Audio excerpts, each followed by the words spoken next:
O ministro da Segurança Pública, da Justiça e Segurança Pública, Flávio Dino, teria que comparecer, convocado que foi à Câmara dos Deputados, e não foi, alegando, numa petição que fez ao presidente da Câmara, alegando quais os motivos por que não estava comparecendo, dizendo que temia pela integridade física, pela incolumidade pessoal, diante da possibilidade de parlamentares sabidamente armados. Ele diz, é verossímil que possa haver a informação de que os parlamentares andam armados, então eu corro perigo. Em primeiro lugar, a manifestação do senhor Flávio Dino foi, como tem sido em vários outros momentos, uma manifestação cínica, debochada, de escárnio a um poder da República, à Câmara dos Deputados, ao parlamento ao qual ele já pertenceu. É claro que ele não correria risco nenhum, até porque ele já esteve 2 vezes em audiências, em comissões na Câmara, para as quais foi convocado, e ali, diante de todos os parlamentares, muitos deles despreparados, outros acovardados, outros incompetentes, ele fez o que quis, ostensivamente fez um papel do irônico do começo ao fim e foi embora como quis e quando quis. Então, é claro que esse temor que ele diz ter de ir à Câmara é absolutamente uma mentira, principalmente porque ele pode comparecer à Câmara não apenas pedindo que toda a segurança, se fosse verdade que ele tivesse esse temor, que toda a segurança lhe fosse garantida.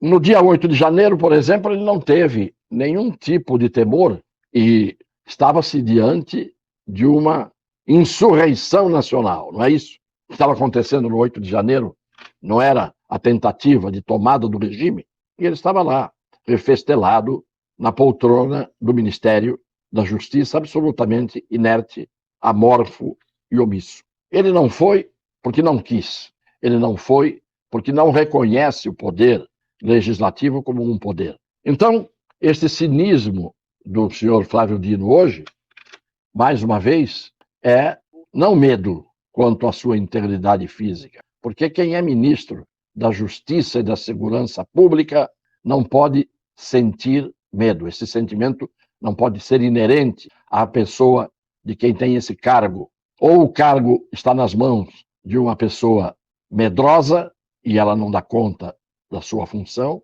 ou está nas mãos de uma pessoa que não tem medo de ser cínica, de ser debochada e de simplesmente fazer o que ele tem feito. Afinal de contas, ele tem ao lado dele uma proteção que ninguém tem. Ele não diz que a Polícia Federal é dele? A minha Polícia Federal? Quem tem a Polícia Federal como propriedade, e eu lamento que haja policiais federais que se sintam propriedade do ministro, porque há outros que eu posso garantir, tenho certeza, não estão de acordo com esta afirmação do ministro e cumprem o seu dever, mas se ele tem a Polícia Federal ao lado dele, do lado dele, à frente dele, guardando as suas costas, ele não tem que ter medo de ir a lugar nenhum. Diz que o xingaram, que os seus assessores contaram que o xingaram, e xingaram de coisas que ele nem, palavrões que ele nem conhecia. Vejam o que ele disse. Companheiro Messias, companheiro Vinícius, companheira Marina, numa comissão da Câmara, me xingaram de todos os xingamentos que existem no mundo. E aí a minha assessoria veio, olha aqui, e tanto, era um catálogo grande. E eu fiz o quê? Eu ri. Por quê? Diferente da agressão, do ódio, da ofensa, a gente que tem a verdade do lado, a gente que tem bons princípios, bons valores, a gente luta rindo, porque a gente sabe que a gente vence, a gente venceu e a gente vai vencer sempre. Claro que ele sabe que vence, venceu principalmente, e vai vencer sempre. Isto é o que é importante no que ele falou. É evidente que ele sabe que venceu, está vencendo e vencerá sempre, pela inércia dos perdedores que se deixam vencer por esse tipo de gente que hoje, de uma forma escancarada, já não mais faz às escondidas o mal feito que eles costumeiramente, cada vez mais, fazem. Já não tem mais pudor nem mais escrúpulos e fazem os seus malfeitos como se não houvesse ninguém capaz de refreá-los nessa escalada de poder que nós estamos vendo cada vez maior. Escalada de poder que vem sendo praticada há alguns anos, inclusive pelo Poder Judiciário. Olha o que hoje disse o presidente do Tribunal Maior na escala constitucional e hierárquica. Olha o que disse o senhor Luiz Roberto Barroso.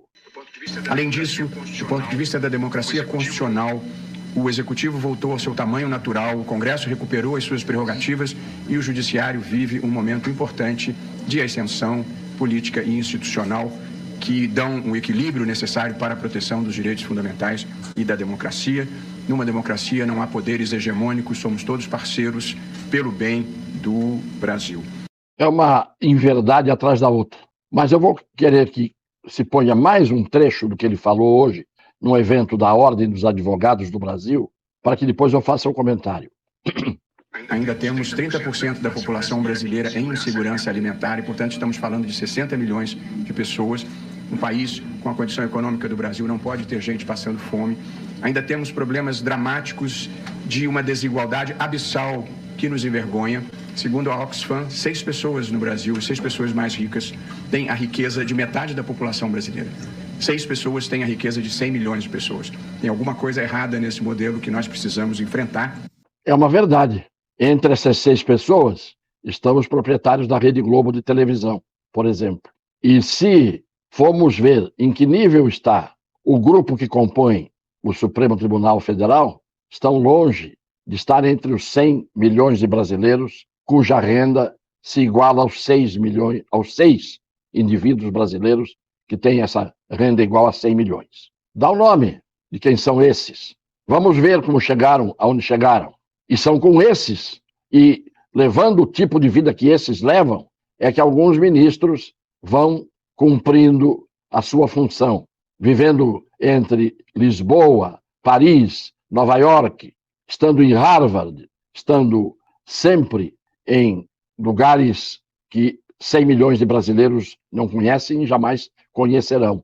E, ao contrário, chamando esses 100 milhões de brasileiros, quando estão lá nos jantares e almoços e cerimônias no exterior, chamando, como o senhor Barroso chamou, esses 100 milhões, e muito mais do que eles, de manés. Por que ele não falou 6 brasileiros mais ricos têm a fortuna equivalente à renda de 100 milhões de manés, que é assim que ele vê o povo brasileiro. Basta ver a festa de sua posse na presidência do Supremo Tribunal Federal, em que, entre um sorriso e um passo de dança, ele dava uma talagada numa taça de vinho. São os tais fariseus de que falam os evangelhos, que não vão deixar de existir nunca. Eles são atemporais. Quando ele diz que o judiciário está em ascensão política, só isto já demonstra absoluta falta de fidelidade à Constituição e à verdade que deveria imperar na relação entre os poderes e a Constituição. Aliás, ele fala numa democracia constitucional. Não há democracia inconstitucional, só se ela for relativa, como já foi nomeada. Só se ela for a democracia de eu faço o que eu quero e todo mundo obedece, que é a democracia que está instituída no Brasil há algum tempo. A ascensão política do judiciário, o executivo voltou ao seu tamanho normal. Que tamanho tinha o executivo antes e que tamanho tem agora? Quem é o alfaiate que tira a medida do poder executivo? E o Congresso recupera suas prerrogativas? Se recuperasse as suas prerrogativas, ministro, haveria já impeachments e talvez o senhor não estivesse lá. Então, para cima de mim, deste velho macaco que está aqui, não me venham com estes argumentos furados. Então, não venha o senhor ministro Barroso com o aval dessa desmoralizada Ordem dos Advogados do Brasil pelo seu Conselho Federal, eu estou dizendo claramente pelo seu Conselho Federal, não venham com essas conversas, porque eles adotaram a técnica de debochemos, escarneçamos, zombemos, façamos o que queremos, porque não há ninguém que se oponha à força que nós adquirimos num Brasil que perdeu completamente o status de um Estado soberano em que vigoram a Constituição e as leis. É trágico o que nós estamos vendo hoje, basta se ver o que o Rio de Janeiro exibiu anteontem para todo mundo ver. E aí ninguém se mexe. Mas na Maré, o senhor ministro Flávio Dino não teve receio de ir. Tem receio de ir à Câmara dos Deputados. Eu disse hoje a um amigo, o meu consolo é que mesmo não vendo mudar isto, e mesmo sabendo que não conseguirei mudar isto, eu tenho pelo menos a certeza de que não sou idiota. E que aqueles que querem me fazer de idiota podem continuar querendo, mas eu não farei esse papel. Um beijo no coração das pessoas de boa fé.